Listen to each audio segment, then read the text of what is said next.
All right, I'm gonna get the next storyteller who has some amazing experiences to share, lots of creativity, lots of trust. It's Jill Hofer, and come on up. I said that name right, right? It has been so amazing to get to know these people, new people in my life. Welcome. Thank you. Thanks, Laura. Thanks, Odyssey. I'm Jill Hofer, and I have manifested a stream of unbelievable, exciting, synchronous things in my life, and following Nikki is not one of them. But I so appreciate tonight. I so appreciate Odyssey for the constant stream of opportunities to manifest community through storytelling. It's just a real gem of Tucson. And what a gem of a topic, right? Manifesting. Super fun topic, really hot topic. It seems like maybe every day or week one can't really go by without hearing manifest or law of attraction, intention, deliberate creation. But that wasn't really the case 25 or 30 years ago when I first had the phrase law of attraction come across my radar. And I hadn't really heard of a process or a procedure, practices you could put into place that would magnetize to you everything you wanted in the life of your dreams. So that caught my attention, and it has held my attention for the last 2 or 3 decades through tons of books and a million recordings and lots of podcasts. I've been interviewed on podcasts on the topic of law of attraction. I'm really into it. Seminars, workshops, cause and effect Buddhism, trainings. And it's something that I really love, and I really appreciate the opportunity to share a few tips and techniques that are woven in my story. The story, in fact, has been published in a book called Manifesting Miracles. Manifesting Miracles, Success Stories of Law of Attraction from Around the World. And it is called A Mermaid's Tale. So the Mermaid's Tale begins about half a century ago when I am a tiny little kid in a little bitty farm outside a super teeny town of about 600 people. And it's the kind of farming community where people are living by the rhythms of Mother Nature, and life is in the flow of the seasons. And I lived a country kid life that was immersed in a world of my imagination. I followed my curiosities. That was regular life for me. And what I know now is that that was probably the best training that I could have hoped for in terms of getting comfortable with the idea of law of attraction, of putting out that which we want, and then it comes back. So, life was just as it came to me. I lived an easy country life. I would walk down the lane to the woods behind the house and visit the Stick family that lived in the rotten stump, and we would play out the days of their lives. Mm-hmm. Or I would produce and direct the Woolly Worm Circus in my cigar box big top. And if it was raining, my mom might push a step stool up to the kitchen sink and give me a spoon to focus on the magic of a dripping faucet. Mm-hmm. Or she'd put me into a chair at the old farmhouse table, and she would give me the can of tuna to look at. Because, you know the can of tuna I'm talking about, the chicken of the sea with the mermaid on the label? I loved her. I wanted to be part of her entourage under the sea. I wanted to be on the adventures with her underwater pals. I loved her long, blonde, wavy hair. She had a super cool choker.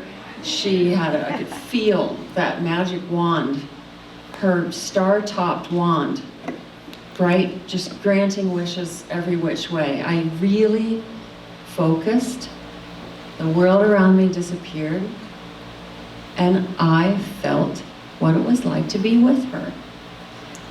And it turns out I was doing just what the farmers were doing around me. I was tending the soil. I was setting a space where I could focus without distractions and immerse myself into her world. That was preparing my mind like fertile ground for seeds to take root. And the seed is the feeling. And when you really feel the feeling of having what you want, that's like a magnet, and it sends out waves and brings back to you exactly what you're emitting. What we put out comes back. And then, other good advice, follow your curiosity. Joseph Campbell, follow your bliss. It's one of the best, most concise tips for working the law of attraction you can imagine, and that's just what I did. Being a country kid also meant following my curiosities and interests through 10 years of 4-H. And if you don't know 4-H, that's like if you go to the state fair or the county fair and there's a million projects, livestock, sewing, cooking, woodworking, every kind of craft. Those projects are done by 4-H kids. So that was my life. It still is. I have an ingrained project mindset. If I'm curious about something, I'm gonna learn how to do it. I'm gonna have a service to my community kind of angle in mind. And that has led to a parade of fun manifestations through my life. One very relevant one, I moved to Tucson. I see fire dancing. I see Nadia Hagen and Flam Shen fire dancing. And I think, there's my next project. And over the course of some time, she taught me. I performed for her. I had a troupe. And I eventually became the first fire dancing mermaid in Tucson's Mermaid Parade. So that was very on target here with the Mermaid's Tale. My greatest project is a Nice World with the Boomerang, the Boomerang raffle. It's a philanthropic jewelry company where it is a microcosm, it's a playground of law of attraction for me. If I can dream it, if I can envision it, I can design it, I can bring it to life, I can partner with a nonprofit and uplift them, have a wonderful, fun life doing all that. And so the whole company is predicated on this boomerang because what we put out comes back. Being nice comes back like a boomerang. So with all of the jewelry and the boomerang itself, I have a love for hidden messages and secret meanings, probably from living in my imagination all those years. And it brought me to manifest the idea of Braille jewelry. So that leads me to SAVI, Southern Arizona Association for the Visually Impaired, where they're going to be my beneficiary, they're my proofreader, the jewelry is wonderful. I'm at an art event, living my best life, and I meet Sid. And she is a fellow artist. She is a person of low vision. She's a painter, large-scale abstract painter. So by the end of the night, we have really hit it off. By the end of the night, I have a new 4-H project. I'm like, hey, how about I put Braille on your canvases? Let's try one. You know, it could be a real hands-on, tactile way for people of low vision to experience your art. They can, can convey the meaning and they can feel the feeling that you're conveying in your art. So great, great. And those were a great hit.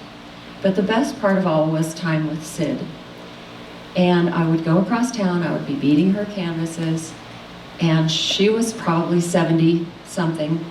I was probably late 20s or 30s. And sure enough, one night Sid says, honey, what did you want to be when you grew up? And a question I heard countless times to which I had never, ever told the truth.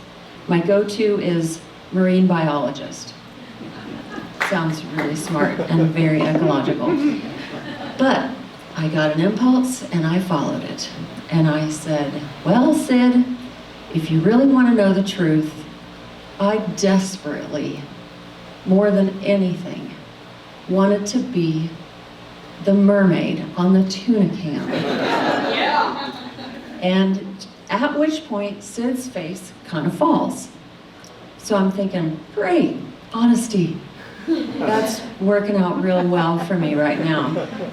But she doesn't say a word. She stands up. She goes to her cabinet, opens her cabinet, finds the scrapbook that she's looking for, comes back to me, finds the page, opens it to her intended page, turns it around to show me a news clipping, a story about the Chicken of the Sea Tuna Company. It's yellow and frayed. It's from the middle 1950s. And I'm, wow. And I look closer, and it's a story about their decision, this bold, innovative move, scandalous, to put this bombshell of a mermaid on their tuna camp. And I look a little closer, and I see the model who's posing to be the real-life mermaid on my can, in my dreams, in my seeds I planted. And the mermaid is Sid herself.